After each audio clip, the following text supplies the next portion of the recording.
ಇಲ್ಲೆಲ್ಲ ಬಂದವರು ಒಂದು ವರ್ಷದ ಒಳಗೆ ಮತ್ತೆ ಮೈಸೂರು ಹಾದಿ ಹಿಡಿತಾರೆ. ನೀವೇನೋ ನಮ್ಮ ಶಿವಕುಮಾರ್ ಅವರು, ಸಿದ್ದರಾಮಯ್ಯನವರು ಬೆಂಗಳೂರಿಗೆ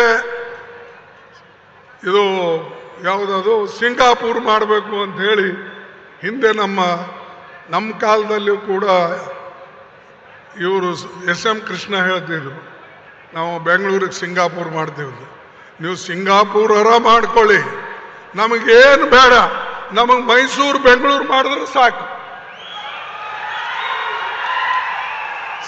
ಸಿದ್ದರಾಮಯ್ಯನ ಮೈಸೂರು, ಶಿವಕುಮಾರನು ಬೆಂಗಳೂರು, ಇದು ಆದ್ರೆ ಸಾಕು ನಮಗ. ಆಮೇಲೆ ಸಿಂಗಾಪುರ್ ನೋಡೋಣ. ಅದಕ್ಕಾಗಿ ದಯವಿಟ್ಟು ಇದ್ರ ಕಡೆ ಲಕ್ಷ್ಯ ಕೊಡಿ.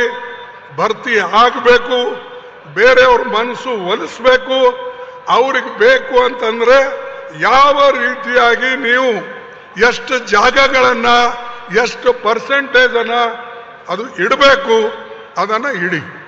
ಎಲ್ಲಕ್ಕೂ ಕೂಡ ನೀವು ಮಾಡಕ್ ಹೋಗ್ಬೇಡಿ ಈಗ. ಯಾಕಂದ್ರೆ ಈ ಕಠಿಣ ಪರಿಸ್ಥಿತಿ ಇದೆ. ನಾನು ಯಾವುದೇ ಒಂದು ಸಮಾಜದ ಬಗ್ಗೆ ಹೇಳಲ್ಲ, ಯಾವುದೇ ಒಂದು ಇವರಿಗೆ ಹೇಳೋದಿಲ್ಲ. ನೀವು ಬ್ಯಾಕ್ಲಾಗ್ ಹುದ್ದೆ ತುಂಬಕ್ಕೆ ಜಾಗ ಖಾಲಿ ಇಡಿ. ಆ ಬ್ಯಾಕ್ಲಾಗ್ ಬೇಕಾದ್ರೆ 1 ತಿಂಗಳಾದ್ಮೇಲೆ ತುಂಬಿ, 2 ತಿಂಗಳಾದ್ಮೇಲೆ ತುಂಬಿ, 3 ತಿಂಗಳಾದ್ಮೇಲೆ ತುಂಬಿ.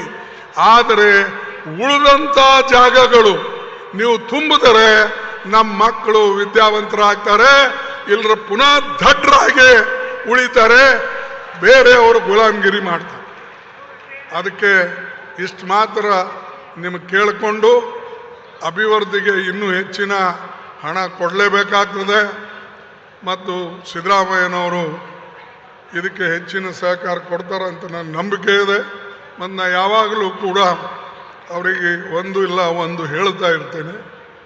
ಬಹುಶಃ ನಿಮ್ಮೆಲ್ಲರ ಅಭಿವೃದ್ಧಿಗಾಗಿ ಅವರಿಗೂ ಚಿಂತನೆ ಇದೆ, ಅದಕ್ಕೆ ಅವರು ಈ ಕೆಲಸ ಮಾಡ್ತಾರೆ ಅಂತ ಹೇಳಿ ನಿಮ್ಮೆಲ್ಲರಿಗೂ ಕೂಡ ನಾನು ನಮಸ್ಕಾರ ಮಾಡ್ತೇನೆ. ಯಾಕಂದರೆ ನನಗೆ ಅಲ್ಲಿ ಅಹಮದಾಬಾದ್ನಲ್ಲಿ ಏರ್ ಇಂಡಿಯಾ ಒಂದು ಫ್ಲೈಟ್ಲಿಂದ ಸುಮಾರು 70 ಜನ, 370 270 ಜನ ಇವತ್ತು ಇದು ಆಗಿದ್ದಾರೆ, ವಿದ್ಯಾರ್ಥಿಗಳನ್ನು ಸತ್ತಿದೆ. ಅದನ್ನು ನಾನು ನೋಡಲಿಕ್ಕೆ ಹೋಗ್ತಾ ಇದ್ದೇನೆ. ಅದಕ್ಕೆ ಕ್ಷಮಿಸಬೇಕು. ನಾನು ಇಷ್ಟು ಮಾತ್ರ ಈ ಸಂದರ್ಭದಲ್ಲಿ ಹೇಳಿ ನಿಮ್ಮೆಲ್ಲರಿಗೆ, ಮತ್ತು ಈಗಾಗಲೇ ಸಂತಾಪ ಸೂಚನೆ ತಾವು ಮಾಡಿದ್ರಿ, ಅದನ್ನು ಕೂಡ ನಾನು ಅಲ್ಲಿ ಹೇಳ್ತೇನೆ. ನಮ್ಮ ಭಾಗದಲ್ಲಿ ಇಂಥ ಒಂದು ಸಮಾರಂಭ ಇದ್ದರೂ ಕೂಡ ಅದನ್ನು ನಾನು ಬಿಟ್ಟು ಬಂದಿದ್ದೇನೆ. ನಮ್ಮ ಯಾದಗಿರಿ ಜನತೆ, ಶಾಪೂರ್, ಸುರ್ಪೂರ್, ಈ ಭಾಗದ ಜನ, ಗುರುಮಟ್ಕಲ್ ಯಾವಾಗಲೂ ಅಭಿವೃದ್ಧಿ ಪರ ಇರ್ತಾರೆ. ಎಂದೂ ಕೂಡ ಯಾರಿಗೂ ಯಾವ ಸರ್ಕಾರಕ್ಕೂ ತೊಂದರೆ ಕೊಟ್ಟಿಲ್ಲ. ಕೆಲವು ಜನ ಇರ್ತಾರೆ, ಅವ್ರಿಗೆ ಅಭಿವೃದ್ಧಿ ಬೇಕಾಗಿಲ್ಲ, ಬರೀ ದುಡ್ಡು ಬೇಕು. ಅದು ಹಿಂದೆಂದೂ ಮಾಡಿಲ್ಲ.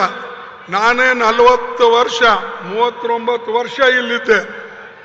ಆದರೆ ನಾವು ಅಭಿವೃದ್ಧಿ ಯಾಕೆ ಮಾಡಿದ್ದೇವೆ ಅನ್ನೋದು ಇವ್ರಿಗೆ ಗೊತ್ತಿದೆ.